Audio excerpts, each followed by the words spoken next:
Presented by Adishakti films. देखो साफ साफ बोल रहा हूँ, वीडियो भी बना रहा हूँ। ड्राइवर साहब भी हैं और ये भाई साहब भी हैं। मैं तुम्हें भगा के लाया हूँ। नहीं। देखो कोई प्रेशर और दबाव हम नहीं दे रहे हैं। साफ साफ बोलो, मैं भगा के लाया हूँ। नहीं, मैं आपको भगा कर लाई हूँ। इसमें क्या बुराई है? बताइए बताइए। देत नहीं हम दबाओ, मन में बाका बताओ। डर मत, साफ साफ बताओ, कोनो दबाव नहीं खेनू। नहीं। देत नहीं हम दबाओ, मन में बाका बताओ। देखो हम तुमको लेके नहीं भाग रहे थे, ते ही कहले कि हमको भगाइए। तो इसमें क्या बुराई है? बताइए बताइए बताइए।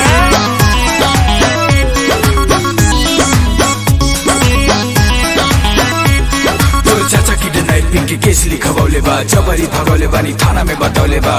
काई सही है? अरे ना हो, अरे हम लोग भी उल्टा केस कर देंगे। और आप डर कह रहे हैं? मैं हूँ ना, बताइए बताइए। देखो देखो, ड्राइवर साहब भी यही हैं और सोनू भाई भी यही हैं। अभियो बोलोगी तो अभी गाड़ी घुमाते हैं और घर पहुंचा देते हैं। तो घर वापस जाने के लिए आपके साथ भागे थे?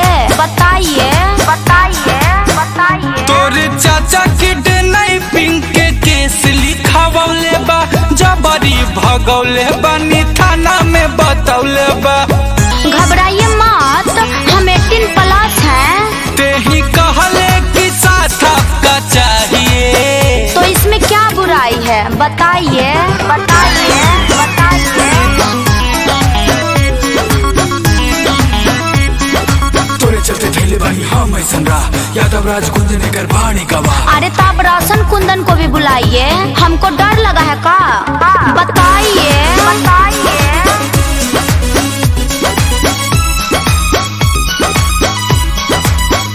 तोरे चलते धैले बानी हम ऐसन रा, यादव राज गुंजन कर बाणे गवा। का ड्राइवर साहब सुन रहे हैं ना? सुन रहे हैं ना? सुन रहे हैं ना? तुम्ही हो रहा कल्लू घर से ले जाइए। तो इसमें क्या बुराई है? बताइए बताइए बताइए। देख लास्ट बेरी कहत है, मौका पर पलटी है मत। अच्छा, तो हम पलटने वाले हैं? बताइए बताइए बताइए।